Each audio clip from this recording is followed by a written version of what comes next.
Anda menyaksikan Kompas Bisnis Saudara bersama saya Putri Oktaviani. Dengan konsumsi BBM per hari 1,6 juta barel, kapasitas 6 kilang milik Pertamina hanya bisa memenuhi 1,1 juta barel. Indonesia masih harus impor BBM dari negara lain. Inilah yang membuat Menteri Keuangan Purbaya Yudi Sadewa meradang di depan Komisi 11 DPR.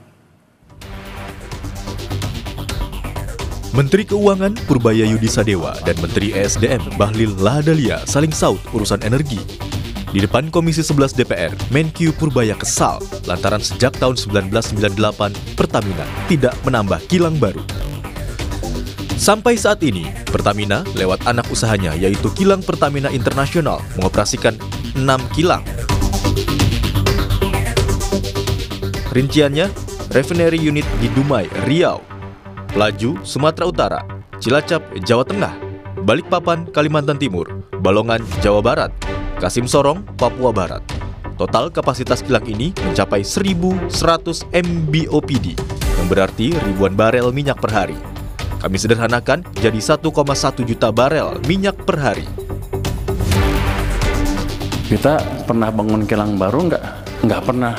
Sejak itu sampai sekarang nggak pernah bangun kilang baru. Jadi nanti bapak-bapak kalau ibu-ibu ketemu Danantara lagi, minta Pertamina bangun kilang baru. Saya pernah, waktu saya di Maritim, saya pernah tekan mereka tahun 2018 untuk bangun kilang. Mereka janji mereka akan bangun 7 kilang baru dalam waktu 5 tahun. Sampai sekarang kan nggak ada satu. Jadi kilang itu bukan kita nggak bisa bikin atau kita nggak bisa bikin proyeknya, cuman Pertaminanya males-malesan aja. Saya pernah kasih ke mereka biar aja karena mereka yang jelek-jelekin saya kemarin kan. Saya pernah kasih tawaran ke mereka kalau nggak bisa bikin ya udah, ini ada investor dari Cina mau bangun kilang, Anda perlu beli 30 tahun, setelah 30 tahun Anda dapat kilangnya gratis. Pertamina bilang kami keberatan dengan usul tersebut karena kami sudah over capacity. Waktu saya kaget, over capacity apa? Kami sudah rencana bangun 7 kilang baru, satu pun nggak jadi kan? Mereka bilang, iya tapi ke depan akan jadi, sampai sekarang nggak jadi. Yang ada malah beberapa dibakar kan. Dengan kapasitas 6 kilang terpasang, berapa konsumsi PBM per hari di Indonesia? Kompas Bisnis pakai data Shake Data, BP PLC. Dalam 5 tahun terakhir, angkanya cenderung naik. 2019, 1,58 juta barel per hari dan turun sepanjang pandemi.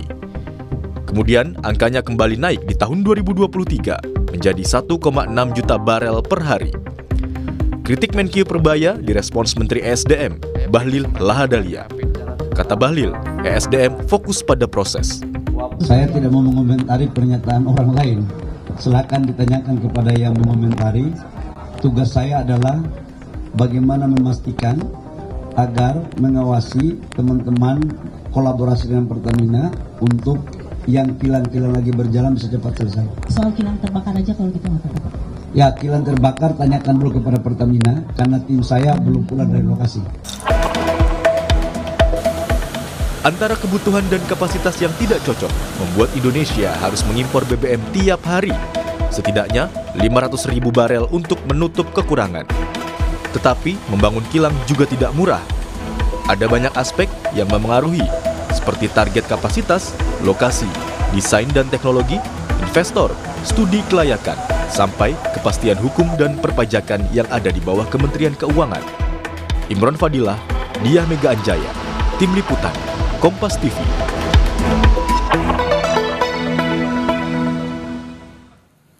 Benarkah Pertamina malas bangun kilang? Mana yang lebih menguntungkan bagi Indonesia? Bangun kilang atau impor BBM dari negara lain? Kompas Bisnis akan tanya ke ahli bahan bakar dan pembakaran Institut Teknologi Bandung, ITB, Tri Yuswijayanto Zainuri. Selamat pagi, Pak Yus. Ya, selamat pagi, Mbak. Pak Yus, Pertamina dikatakan malas bikin kilang. Ini problemnya apa sih, Pak Yus? Sebetulnya emang nggak murah atau khawatir oversupply? Iya, kita itu terakhir bangun kilang tahun 1984 ya, Mbak. Kemudian ada RDMP di Balongan, di Cilacap, dan menyusul segera selesai katanya 10 November ini di Balikpapan. Jadi bangun kilang satu lama, Mbak. Kita lihat saja RDMP di Balikpapan kan lama sekali itu ya. Kemudian biayanya juga mahal, $10.000 per barrelnya. Jadi kalau misalnya di Balikpapan meningkatkan 90.000 barrel, dari 260 menjadi sekitar 360, ya tentu biayanya tidak sedikit dan kendala pelaksanaan seperti teknologi, suplai material dan sebagainya.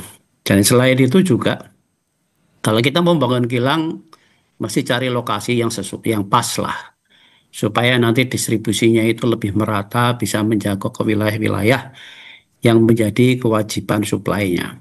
Nah, tentu itu harus dirundingkan dengan calon investor yang diajak serta investasinya mau seperti apa, mau berapa persen.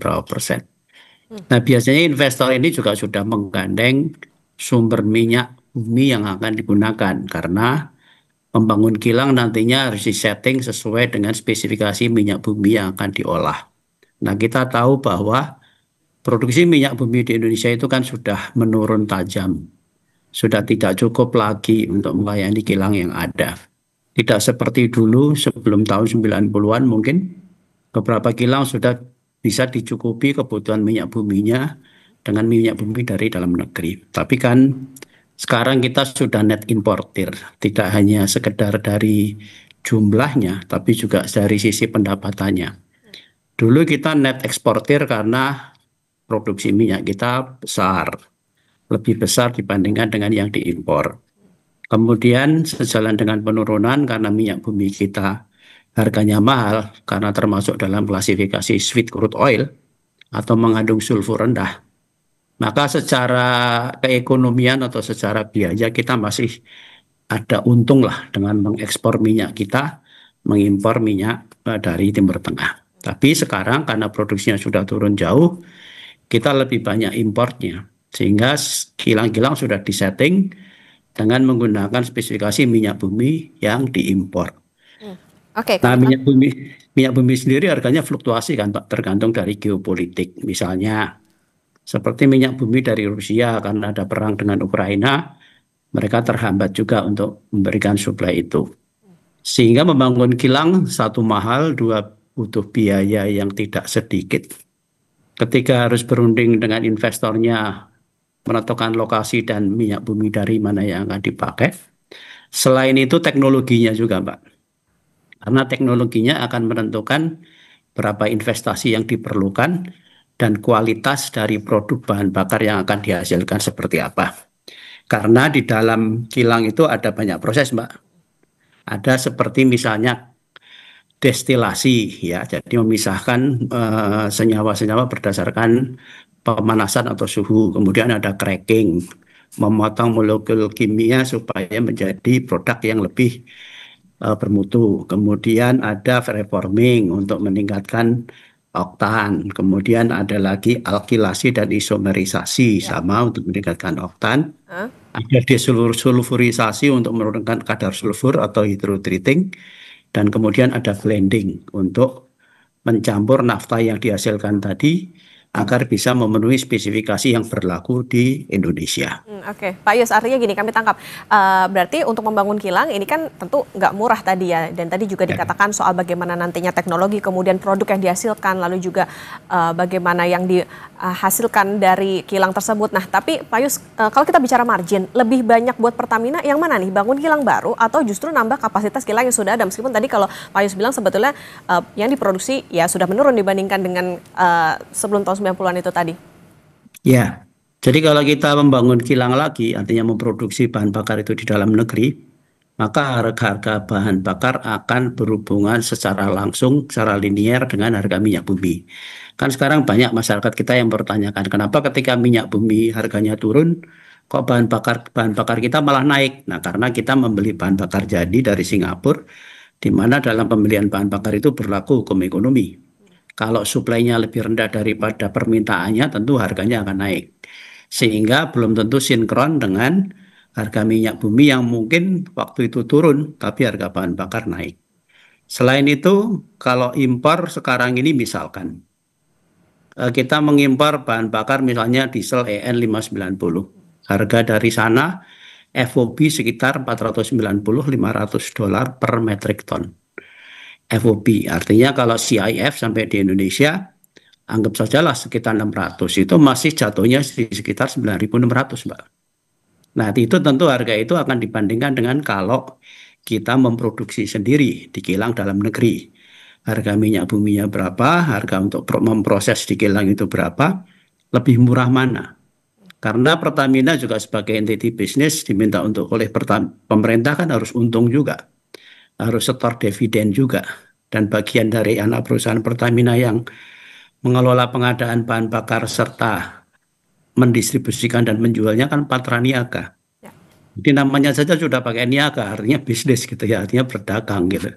Sehingga dari situlah Pertamina menghasilkan uang dari sisi bisnis bahan bakarnya. Nah, tinggal nanti pasti akan dihitung kalau membangun kilang sendiri produknya akan jatuh di harga berapa. Sementara dibandingkan dengan impor, mana yang lebih murah. Tapi tentu dari sisi ketahanan energi, mengimpor bahan bakar itu bukanlah sebuah solusi. Karena kita rawan di embargo. Jadi suatu saat misalnya kita tidak setuju dengan kebijakan politik dari negara lain. Kalau kita di embargo, kita tidak mendapatkan suplai bahan bakar karena produksi dari kilang dalam negeri juga tidak bisa mencukupi kebutuhan nasional, tentu kita akan kekurangan bahan bakar. Dan itu sangat membahayakan perekonomian dan kemampuan masyarakat kita. Gitu, Mbak. Oke, menarik tadi soal bagaimana impor ini sebetulnya bukan solusi, karena tadi ya Pak yang akan bergantung juga bagaimana situasi geopolitik. Pak Yus, nanti kita lanjutkan kembali dan saudara tetap bersama kami di Kompas Bisnis.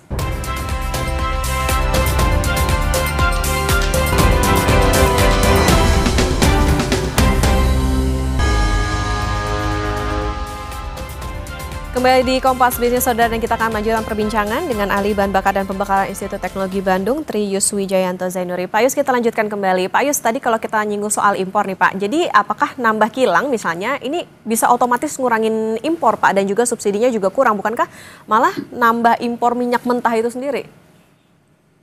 Iya, Mbak. Jadi karena minyak mentah yang dihasilkan kita di dalam negeri itu sudah tidak cukup lagi ya untuk mensuplai kilang yang ada. Kemungkinan besar ya kita harus impor minyak mentah itu.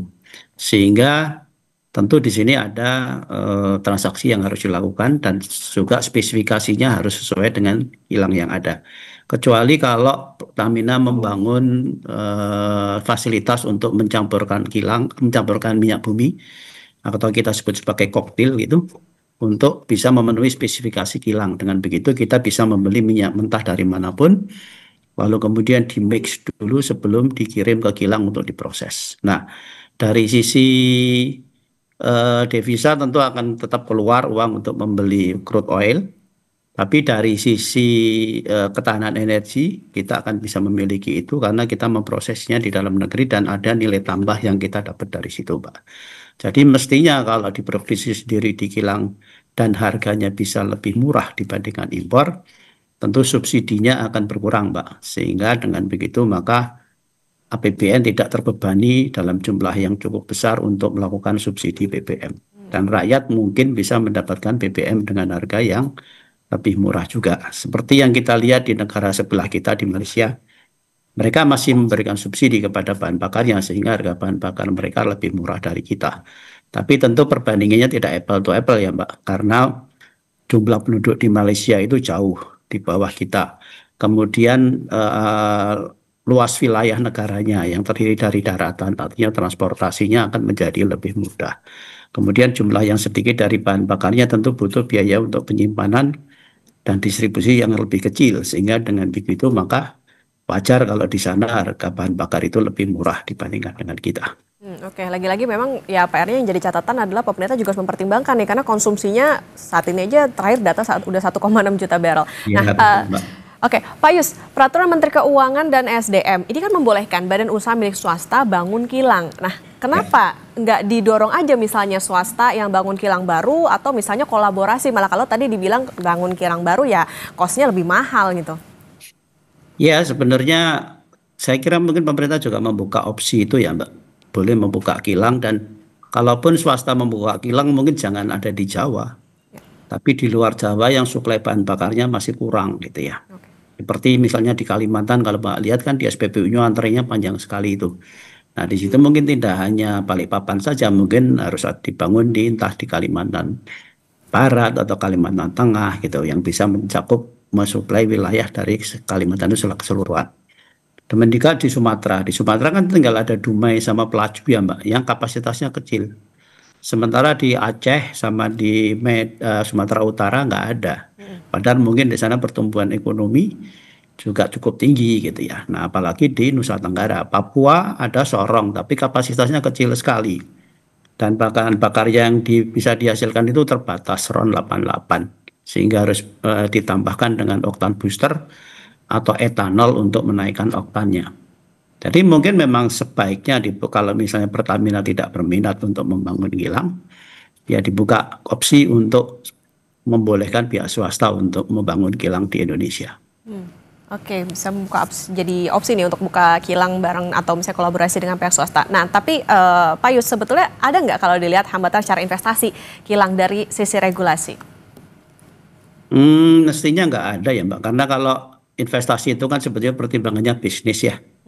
Mereka akan menanamkan berapa persen dari modal yang dibutuhkan, lalu kemudian akan berlangsung seberapa lama, dari situ mereka akan mendapat pengembalian berapa. Kalau dibandingkan dengan penyusutan atau inflasi masih untung, tentu mereka akan mau untuk menerapkan itu. Bahkan Cina kan menawarkan model BOT ya, build, operate, dan transfer. Jadi dibangun sendiri, disuplai dengan mungkin bahan minyak dari mereka, lalu dijual BBM-nya di Indonesia. Setelah 30 tahun nanti dioper secara cuma-cuma ke Pertamina. Ya. Ini kan itu Pertaminanya belum setuju untuk seperti itu. Oke, nah termasuk juga situasi saat ini, Pak Yus, bisa dikatakan ini bisa jadi hambatan investasi nggak ke depannya kalau tadi misalnya terjadi ini gitu, ada kerjasama antara pemerintah dengan swasta untuk bisa investasi dalam bidang oil and gas, terutama untuk Saya kira mungkin bagus ya Mbak. Contohnya misalkan TPPI yang ada di Tuban ya, itu kan awalnya milik swasta juga ya, tapi karena kemudian mengambil nafta dari Pertamina dalam jumlah yang tidak sedikit, dan lama-lama kemudian hutangnya menumpuk, lalu kemungkinan diambil alih oleh Pertamina. Artinya hutang dari pembayaran nafta itu dianggap sebagai pembelian saham dari perusahaan tersebut, dan akhirnya sekarang dioperasikan oleh Pertamina juga gitu ya. Dan jadi waktu itu sebetulnya opsi kilang swasta itu sudah pernah berjalan Mbak di TPPI Tuban gitu ya. Cuman sekarang kembali lagi dioperasikan oleh Pertamina karena masalah hutang nafta yang tidak terbayar oleh mereka. Jadi saya kira mungkin itu opsi yang bagus ya Mbak, karena negara kita kan luas sekali ya. Dan distribusinya karena kepulauan, maka distribusinya membutuhkan biaya yang cukup mahal juga. Apalagi tidak semua infrastrukturnya sudah lengkap seperti di Papua. Itu bahan bakar kan harus diterbangkan dengan pesawat terbang, sehingga satu drum itu kalau nggak salah ongkosnya 450.000 kalau nggak salah gitu ya. Tapi kan Pertamina punya kewajiban menjual bahan bakar dengan harga yang sama, bahan bakar subsidi ya Pak, harga yang sama dimanapun tempatnya. Oke, ini kayaknya sentilannya dari Menkyu Purbaya untuk Pertamina bisa jadi pertimbangan karena kita konsumsinya sudah semakin tinggi tapi produksinya juga menipis, bisa dikatakan demikian. Dan opsi tadi kerjasama antara pemerintah dan juga swasta bisa dipilih karena kalau bangun kilang dikatakan mahal. Oke, terima kasih ahli bahan bakar dan pembakaran Institut Teknologi Bandung, Pak Tri Yus Wijayanto Zainuri sudah bersama di Kompas Bisnis. Sehat selalu Pak Yus. Baik, terima kasih.